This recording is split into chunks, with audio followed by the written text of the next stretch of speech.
Hi, it's Stephen DiPietro from Service Integrity Mystery Shopping. Today I want to talk about a blind spot in the customer service measurement world that is often overlooked, and it's a really dangerous one. We ask our customers legitimate questions and we want to know the truth. What did you think of how we served you? What do you think of our company? And we ask them these questions in the hope that we get back some really good information that's going to help us. And on the whole, you do.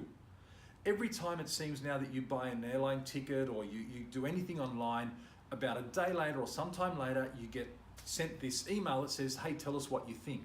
That's awesome that happens, and we do that ourselves for our clients. We help them do that. You have to be very careful though. The customer will not necessarily tell you everything that's important. An example of that is in the clothing industry.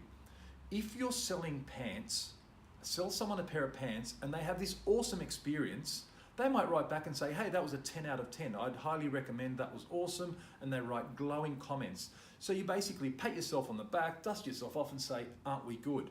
However, what could have happened in that interaction is that the staff member did not upsell the belt, did not ask about the loyalty program, did not try to suggest they come back in 3 weeks for their special opening gala event for the new winter collection or whatever it is. So a lot of these markers that are really critical to your profitability are completely invisible to the customer, but you don't know what's going on. You're not collecting it. So you've got to be very careful about being myopic about just collecting customer information. The thing about it is that there's actually synchronous data and asynchronous data when it comes to customer service. So, for example, the synchronous would be if you have a staff member who's rude to you, it's a negative, and we get that. If the staff member is nice to you, it's a positive. They're synchronous, like either goes one way or the other. Whether they move as far one way or as far back in the negative is another story, but they basically both move either way. However, have a think about airlines. If you get an upgrade to business class, you see that as a huge positive. Yeah, that was awesome. However, if you don't get an upgrade, you don't necessarily mark the airline down because you weren't expecting an upgrade. So it's not going to affect your satisfaction. So it's asynchronous in that the positive will have an effect, but the non-event of that non-event does not have any effect on the negatives.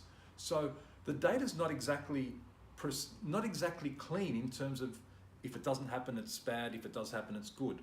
So you have to be careful not only that you're collecting information that's operationally important, again, like upsell, cross-sell, collecting their customer information, loyalty programs, things like that, but also things that are, let's say, synchronous, asynchronous. Just because something happened, so just because someone got an upgrade to business class, they might score that flight awesomely, fantastically well because, hey, I'm in business class for the first time in my life, even if the business class delivery was actually a shoddy delivery, the food was cold, it came out late or whatever, because the customer's so overwhelmed with the joy of getting that upgrade.